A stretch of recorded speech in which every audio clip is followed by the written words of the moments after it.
여러분 안녕하십니까? 글로벌 비즈니스 학과의 백유성 교수입니다.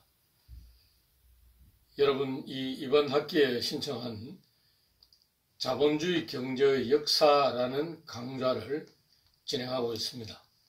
여러분 입학하고 나서 4주 동안 자본주의 경제의 역사에 관해서 4편의 동영상을 보셨을 것입니다. 우리나라 교육방송인 EBS에서 만든 2편의 강좌와 철학자 강신주 박사의 강좌 한 강좌, 그리고 제가 학생들 강연으로 촬영한 경영관리의 아버지, 미국 경영학의 아주 중심에 있는 프레드릭 윈슬로 테일러에 관한 동영상 4편을 보셨을 것입니다. 첫 번째는 이 소비는 돈은 빚이다 하는 그 제목의 EBS 다큐프라임입니다. EBS에는 자본주의 경제를 해명하는 아주 그 좋은 동영상을 많이 촬영하고 여기서 방영한 바가 있습니다. 여러분이 첫 강좌에서 돈은 빚이다 하는 그 자본주의 경제의 핵심인 그 금융 자본주의에 관한 내용입니다. 은행과 관련된 여러분이 몰랐던 사실들을 새롭게 알았을 것으로 짐작됩니다. 두 번째 강좌는 소비는 감정이다 하는 내용의 EBS 다큐프라임이었습니다.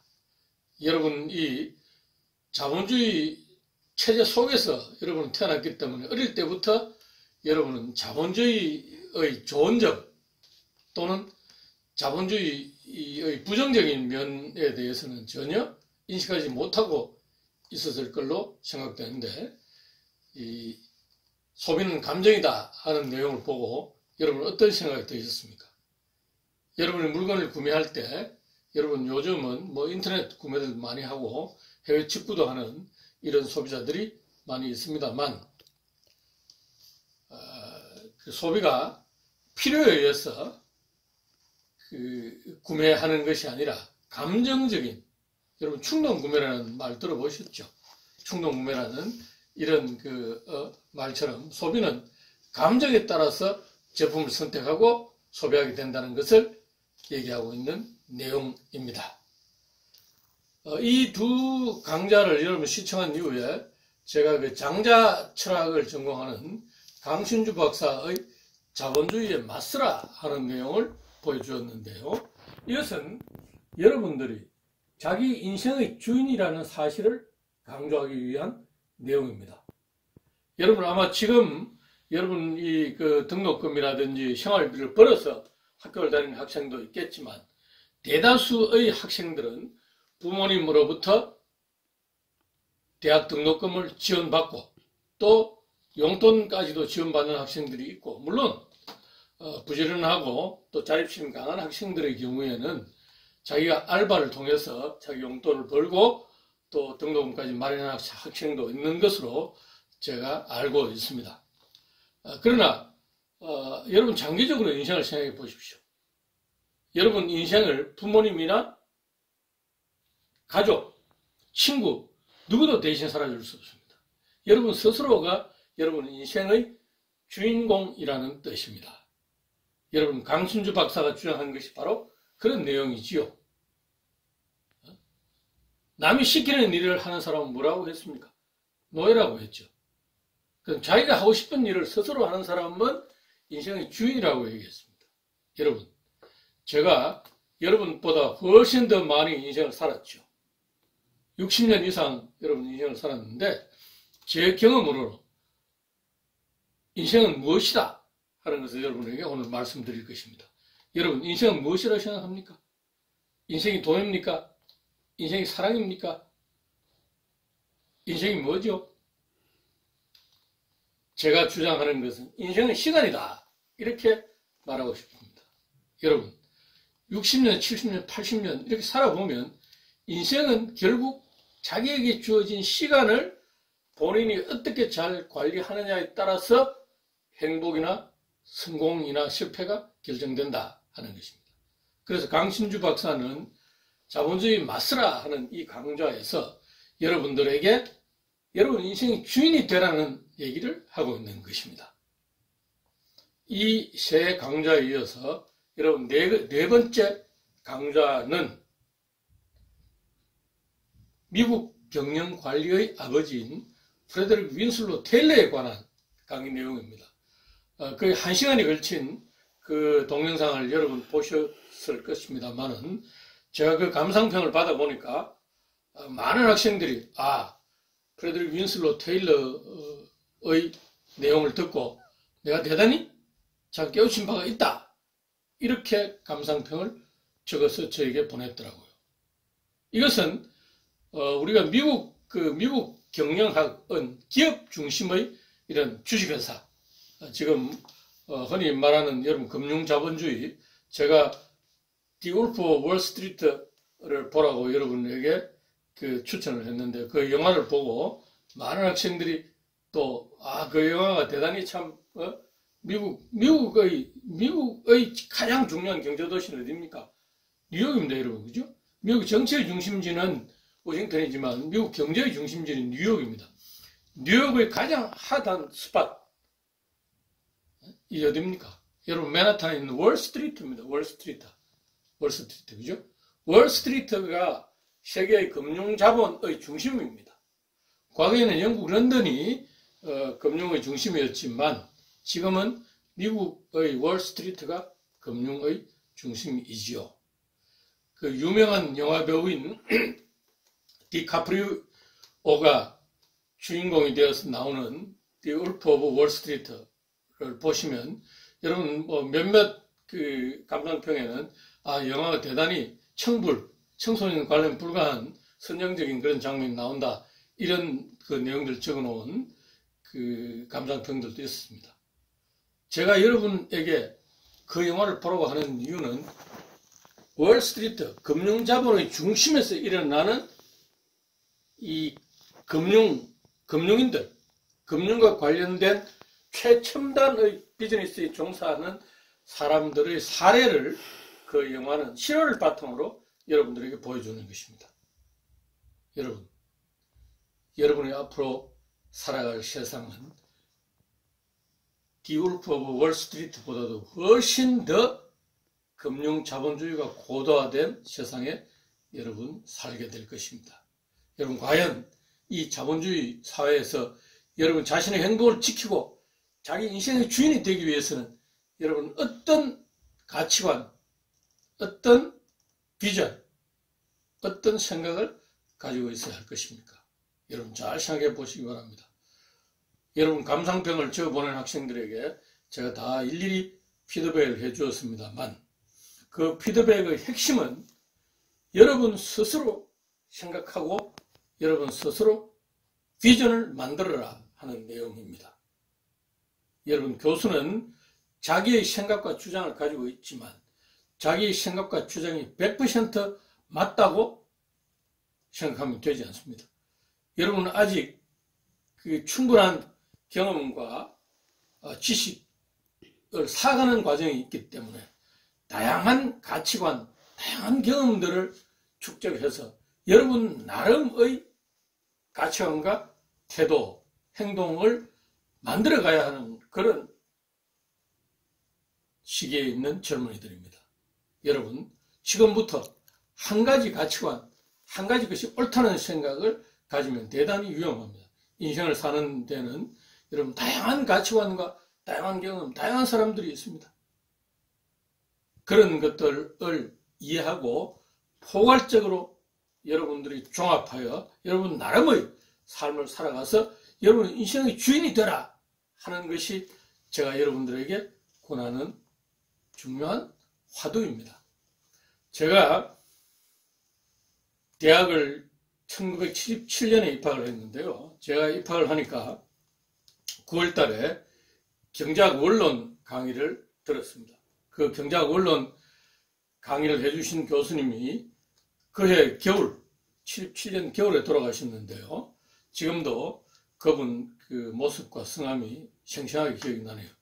이윤건 교수님이라는 분이었습니다.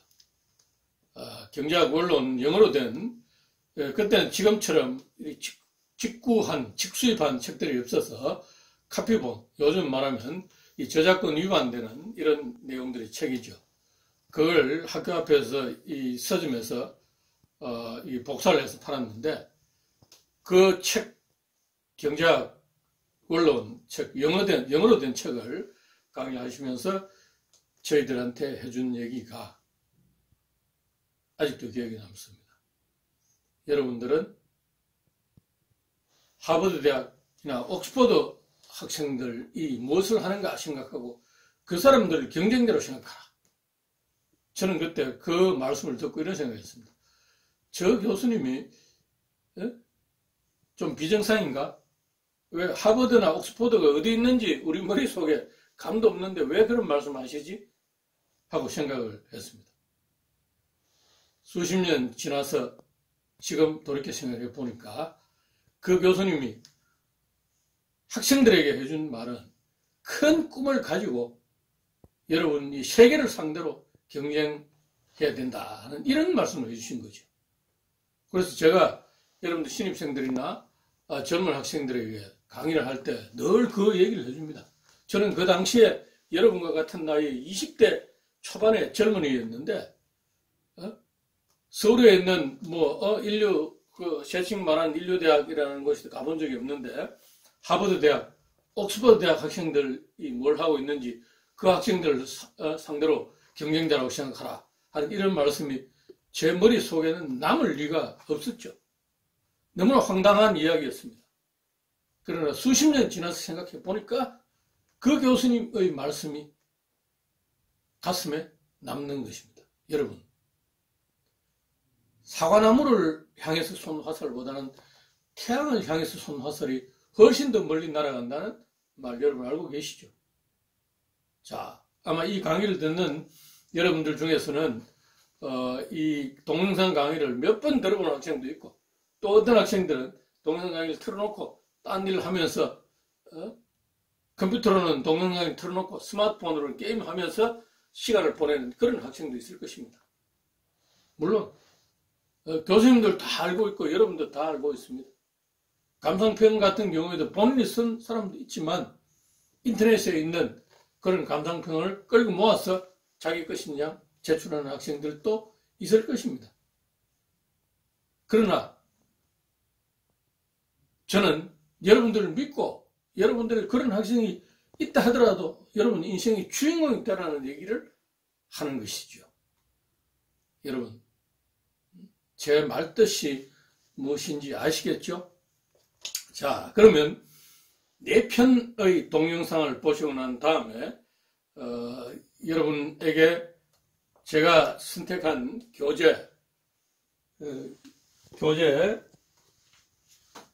윌켄 코카의 자본주의 역사라는 이 책의 앞부분을 정독하라고 여러분에게 말씀을 드렸는데 이 책을 읽어본 학생들은 아시겠습니다만 이 자본주의라는 개념 자체가 대단히 정의 내리기 힘든 개념이다 이렇게 얘기를 하고 있고 또 경제학자, 정치학자, 사회학자 이런 분들이 다 따로따로 자본주의를 정의하기 때문에 자본주의에 대한 공통된 정의를 내리기 힘들다 이런 주장을 여러분 이 책을 통해서 읽으셨을 것입니다. 그러면 오늘은 제가 강의할 앞으로 1학기 동안 여러분들과 이 자본주의 경제의 역사에 대해서 강의를 할 텐데 제가 정의하는 자본주의가 무엇인가 하는 것들을 여러분들에게 말씀드리고 저는 경영학을 전공하는 경영학자입니다. 자본주의의 핵심은 시장이고 또 시장의 핵심은 여러분 뭡니까? 기업이죠. 기업. 여러분들이 지금 사용하고 있는 컴퓨터, 스마트폰, 여러분 입고 계시는 옷, 신발, 먹는 음식, 라면 같은 이런 것들이 여러분이 생산합니까? 아니죠. 누가 만듭니까? 기업에서 다 생산하고 만드는 것입니다. 자, 그러면 기업. 여러분이 아는 삼성전자, 현대자동차 이런 회사들은 자기들이 팔기 위해서 차를 만듭니까? 그렇지 않죠. 시장에 내다 팔기 위해서 상품을 만드는 거죠. 자, 시장에 내다 판다는 건 뭡니까? 무엇을 목표로? 이윤을 목표로 상품을 생산하는 것이다 하는 내용입니다. 그래서 요즘은 여러분 인터넷상의 지식이 널려 있습니다. 제가 테일러의 과학적 관리론을 설명하면서도 말씀드렸습니다만 저는 지난 학기부터 중간고사나 기말고사를 암기형 출제를 하지 않습니다. 여러분은 시험 보러 올 때 스마트폰, 책 모든 것을 다 가져와서 시험을 보는 이런 형태로 시험 방식을 바꿨습니다. 처음에는 그렇게 하면 여러분들 평가하는데 대단한 문제가 있지 않을까 이렇게 생각했는데 실제 시험 쳐보니까 여러분들도 더 좋아하고 여러분 뭐 1 더하기 1은 2다 1 곱하기 3은 뭐 3이다 하는 이런 걸 외워서 하는 이런 시대는 지났죠. 이제 인터넷상의 지식과 정보가 널려 있습니다. 그래서 제 시험 볼 때는 여러분 스마트폰, 책 다 가져와서 좋습니다. 그래서 여러분 머릿속에 있는 창의적인 지식을 끄집어내어서 그것을 본인의 목소리로 적는 이런 시험 방식으로 여러분을 평가할 것입니다. 그래서 자본주의에 관한 이런 내용들도 여러분 요즘 인터넷으로 된 백과사전 아시죠? 뭡니까? 위키피디아, 그죠? 영어판 위키피디아도 있고 한글판 위키피디아도 있습니다. 좀 더 이렇게 깊이 있는 또 아니면 광범한 내용을 여러분 알고 싶으면 영어로 된 위키피디아판을 찾아보시면 됩니다. 그래서 영어로 된 위키피디아에 들어가 보시면 캐피탈리즘, 캐피탈이라는 것은 자본이라는 뜻입니다. 그죠? 독일어는 das Kapital이라고 하지요. 캐피탈, 자본이라는 뜻입니다. 자본, 그죠? 자본 여러분 쉽게 말하면 돈입니다. 돈. 우리 한국에서는 자본이라고 하면 뭐라고 합니까? 여러분 장사 미천 얘기하죠. 장사 미천 그게 자본이죠. 자본. 자, 그럼 자본주의가 무엇인가? 이렇게 위키피디아에서는 정의를 하고 있습니다. 첫째, 자본주의는 경제 시스템을 말한다. 이코노믹 시스템이다. 경제 시스템. 그러니까 경제를 구성하고 있는 이 전체적인 모양을 우리 자본주의라고 부르는데 어떤 경제 시스템이냐. 자본주의에서는 개인의 사유재산이 인정된다. 사적 소유. private ownership이라고 그러죠. 자, 그러니까 사적 소유는 어떤 사적 소유냐. 생산수단을 개인이 소유할 수 있다. 생산수단이라는 것은 상품이나 물건, 농산품 같은 이런 것을 생산할 수 있는 걸 얘기하죠. 경제학자들은 과거에는 생산수단을 3가지를 얘기했습니다. 토지, 땅에 여러분, 그죠? 채소나 과일, 벼를 심는다든지 사과를 심는다든지 하면 땅에 심어서 사과가 열리고 배추가 자라고 하죠. 이 생산수단 아닙니까? 무엇을 만들어내는 생산수단, 그죠? 자, 이런 토지, 그 다음 또 뭡니까? 노동. 자, 그냥 배추를 심어 놓으면 배추가 그냥 자랍니까? 그 배추밭에 난 풀도 뽑고 비료도 주고 사람이 일을 해야 이 배추가 제대로 된 배추가 생산된다. 사과나 과일도 마찬가지고 벼나 보리도 마찬가지죠. 그죠? 밀도 마찬가지입니다. 그죠? 이런 그다음 토지, 노동, 자본이라는 겁니다. 자본, 돈이죠. 돈. 그죠? 자, 그러면 일을 시키려면 뭡니까? 뭘 줘야 된다. 돈을 줘야 된다. 그죠? 돈. 자, 그래서 여러분 EBS 다큐 프라임 제 1강에서 본 돈은 빚이다 하는데 보시면 은행이 어떻게 이 돈을 계속 창출해서 빌려주고 하는 것들이 나와 있었죠. 그래서 자, 노동자에게 아니면 이 일꾼들에게 일을 시키려면 이런 뭐 해줘야 됩니까? 돈을 주든지 아니면 먹을 것을 주든지 이렇게 해야 되겠죠. 그게 이제 토지, 노동, 자본 이 3가지의 생산 수단인데 요즘 이제 정보화 시대가 되고 나서는 이제 여기에 뭐가 들어갔습니까? 부가가치를 창출하는 이런 것들이 이 정보가 추가됐다.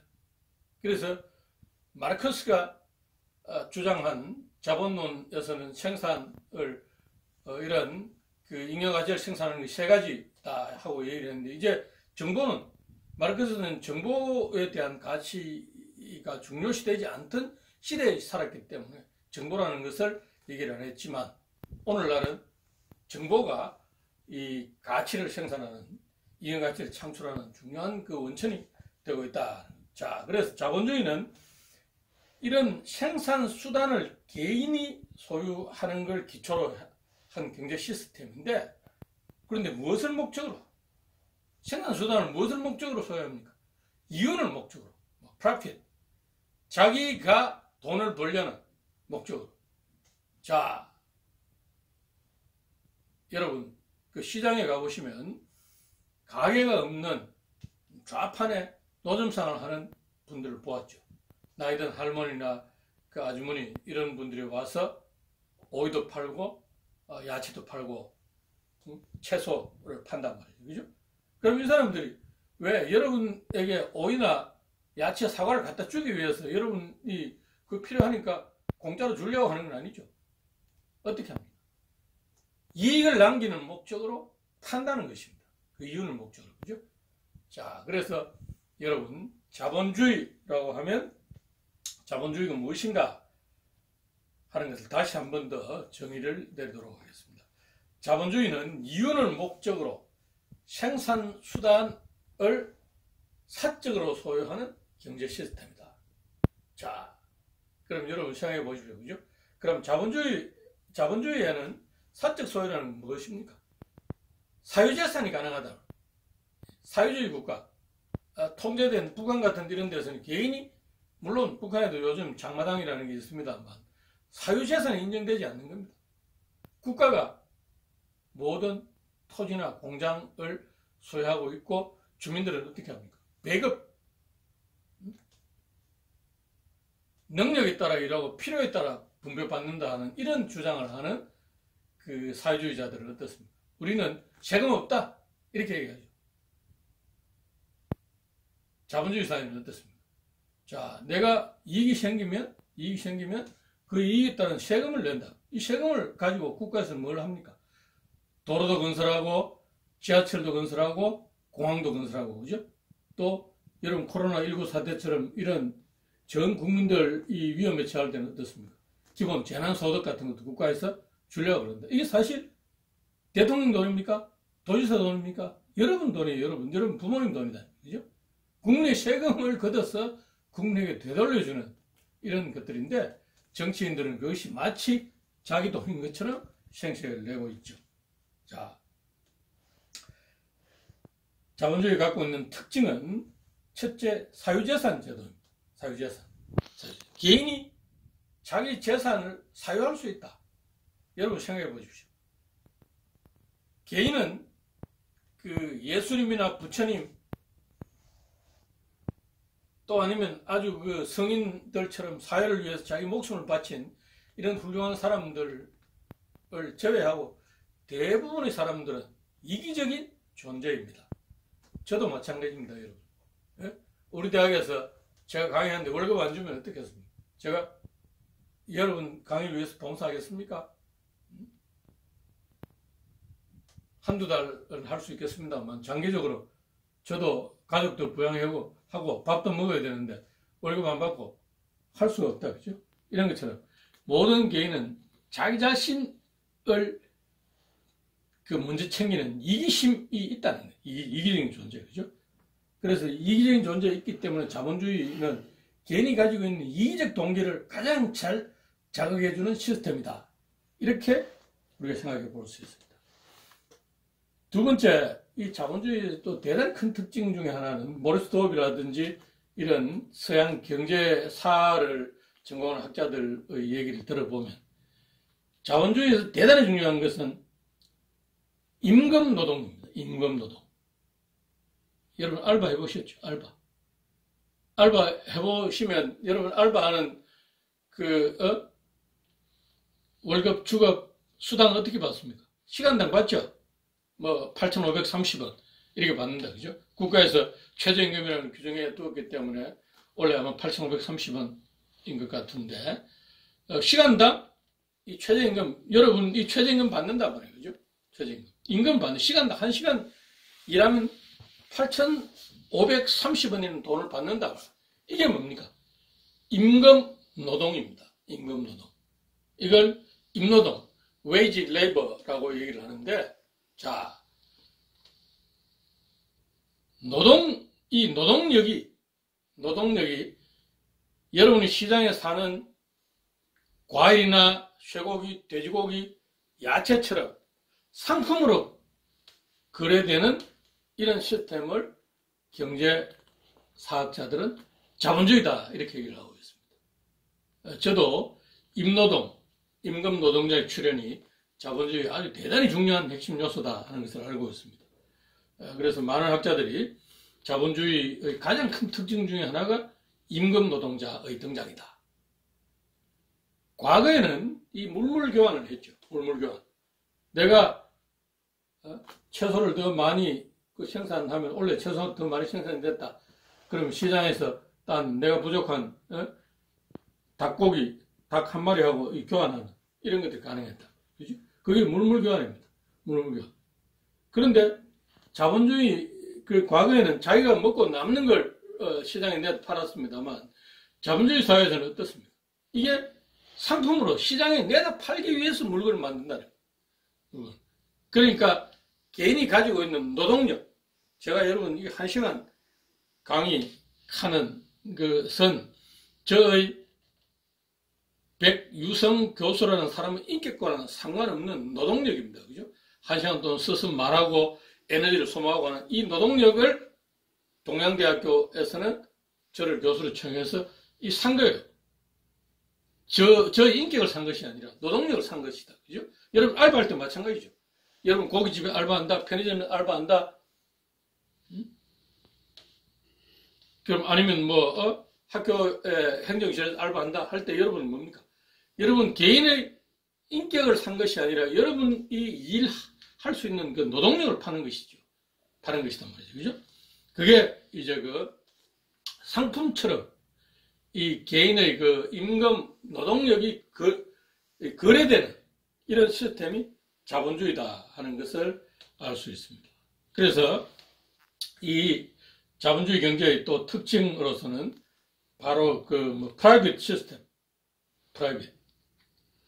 개인 사적 소유, 그 다음에 시장, 마켓, 그죠? 자, 여러분 시장에 가보셨죠? 시장에 가면 물건값이 어떻게 결정됩니까? 원래 사과가 풍년이면 사과가 떨어지죠. 생강이 원래 흉작이면 어떻습니까? 생강값이 올라간다, 그죠? 생강, 고기를 절인다든지, 아니면 김치를 담는다든지, 아니면 이런 데 다 생강이 필요하죠. 생강, 그죠? 그래서 자본주의 사회에서 이 가격의 결정은 수요와 공급에 의해서 결정된단 말이죠. 그죠? 그건 여러분 다 아시잖아요. 예? 농산물이 많이 생산되면 가격이 폭락하고, 그래서 정부에서, 농산물 값이 올라가니까 해외 수입해 오기도 하고 하는 것, 이런 것들을 잘 아시겠죠. 그래서 자본주의 경제에서는 여러분 사유재산 제도, 시장, 임금 노동자, 이런 내용들을 여러분 중요하게 기억하고 있어야 될 것입니다. 자, 그럼 자본주의는 유럽에서 출발을 했는데요. 유럽에 출발했는데 자본주의가 대단히 밀접한 연관을 갖는 것이 영국에서 1760년경에 일어난 산업혁명입니다. 그 전까지는 산업혁명이 일어나기 전까지는 영국이나 우리 나라도 마찬가지입니다. 어떻게 했습니까? 공장에서 물건을 생산하는 것이 아니라 아주 조그만 공방, 가내공업 같은 이런 것들이 일어났죠. 일어나고 그 전에는 또 어떻습니까? 이 공업이나 이런 물건들보다는 뭘 했습니까? 농업 중심의 사회였죠. 영국이나 이런 데도 마찬가지였다. 그죠?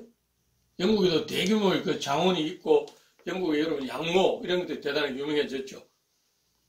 양털, 그죠? 그래서 여러분 영국 신사라는 말 들어보셨죠? 왜 영국 신사랍니까?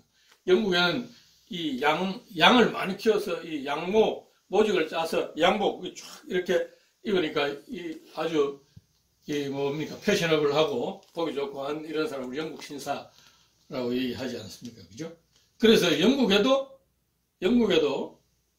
15세기부터 18세기 그 전에는 15세기 이전에는 농업 중심의 사회였는데 15세기, 18세기는 이제 해양 세력, 스페인이라든지 네덜란드라든지 이런 영국이라는 이런 나라들이 어떻습니까? 배를 만들어서 미국도 가고 인도도 가고 이 중국에도 오고 한 이런 시기가 있었죠.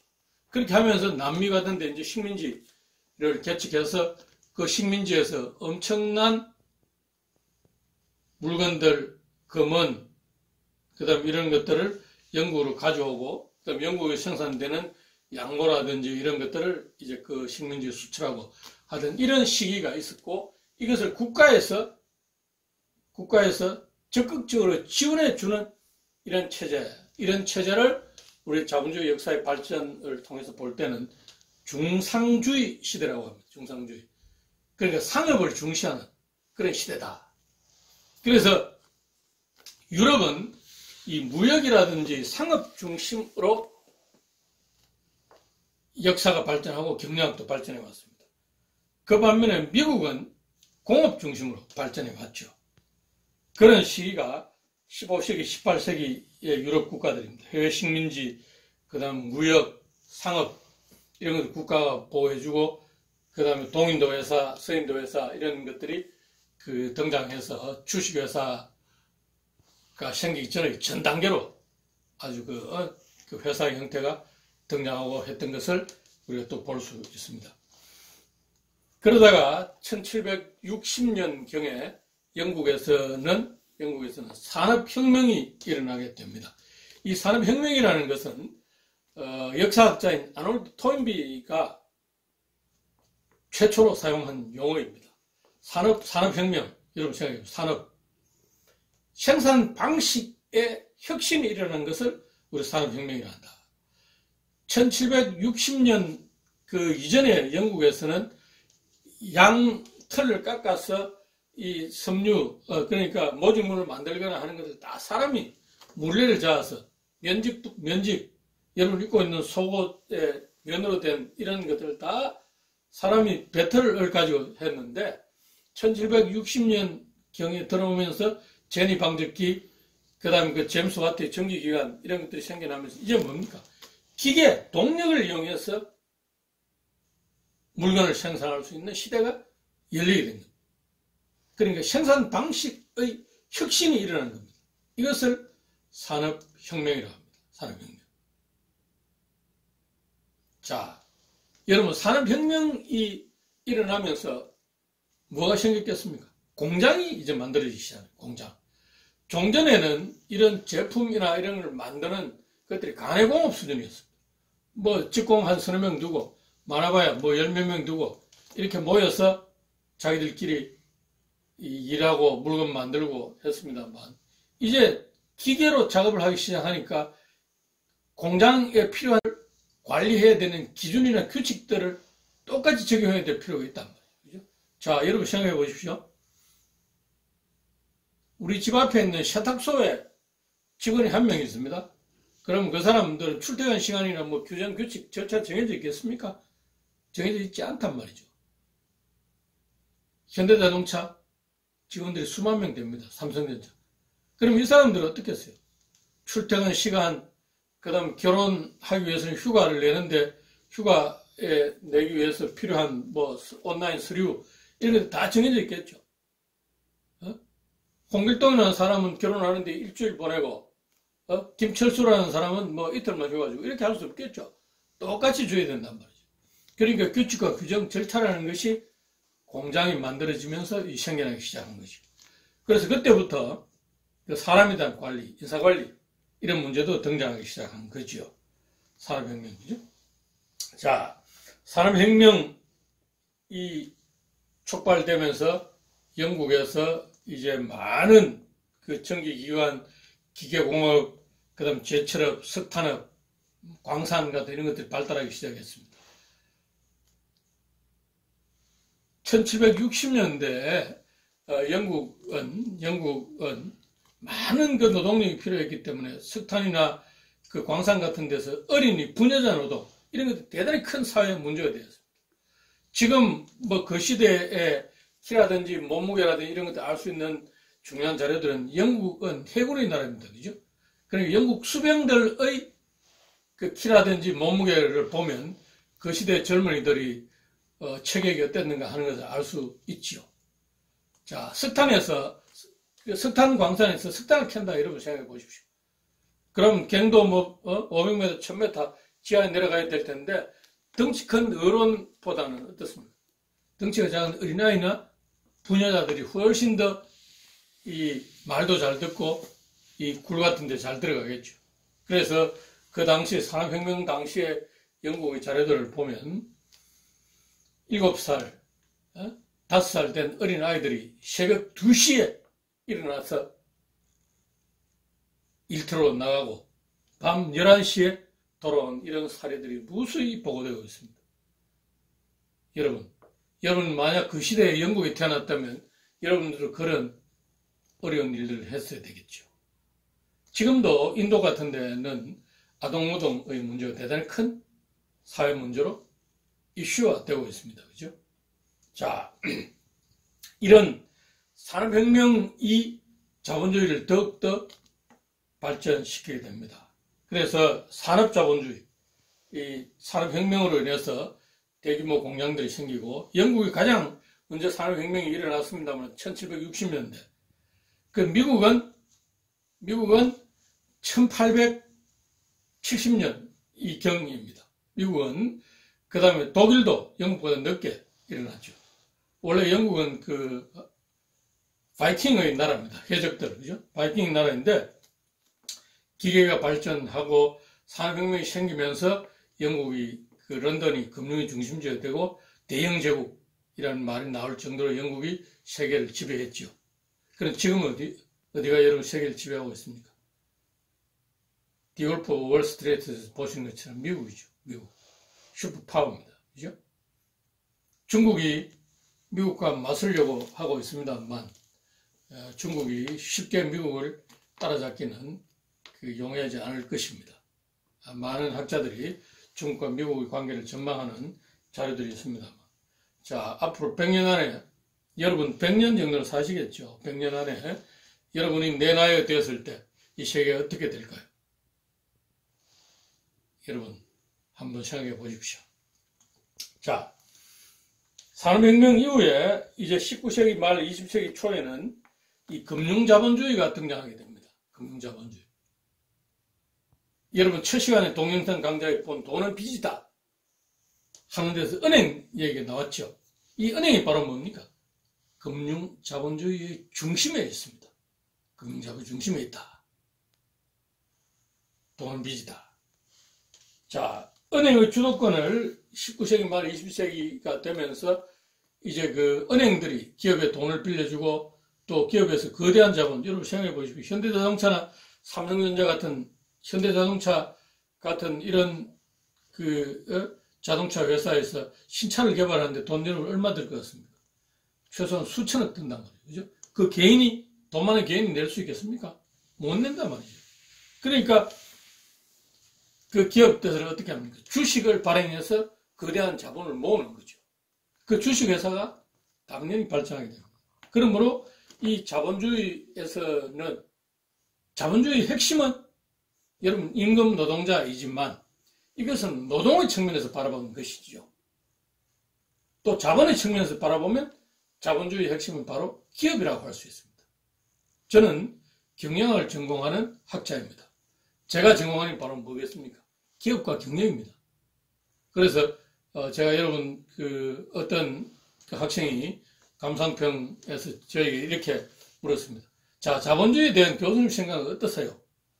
그래서 제가 이렇게 답을 했습니다.